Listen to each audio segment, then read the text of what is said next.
YouTuber ತಗೊಳ್ಳಿ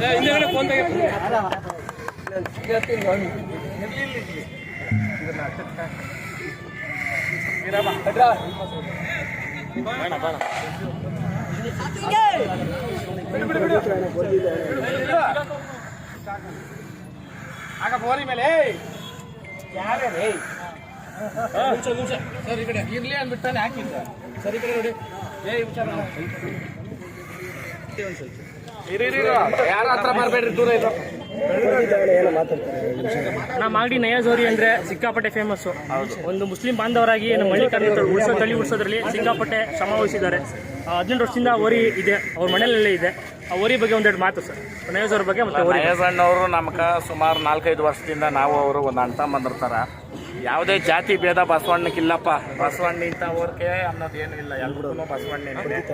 ಅದರಲ್ಲೂ ಒಂದೇ ಊರಿನ 18 ವರ್ಷ, ಇವಾಗ 19 ವರ್ಷಕ್ಕೆ ಬಿದ್ದೈತೆ.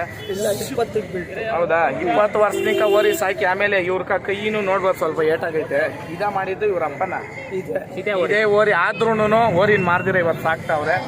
ಏನ್ ಹೇಳ್ತೀನಿ ಅಂತಂದ್ರೆ ಯಾವುದೋ ಒಂದು ಹೆಸರಿಕೊಂಡು ಮಾಡಿಬಿಡೋದು ಅಂತಲ್ಲ. ಆ ಹೆಸರಿಕಕ್ಕೂ ದುಮ್ಮು ಬೇಕು, ಅದನ್ನ ಬೆಳೆಸ್ಬೇಕಂದ್ರೆ ತಾಕತ್ ಬೇಕು. ಬೆಂಬಲವಾಗಿರ್ತೀನಿ. ಜೈ ಹಳ್ಳಿಕ.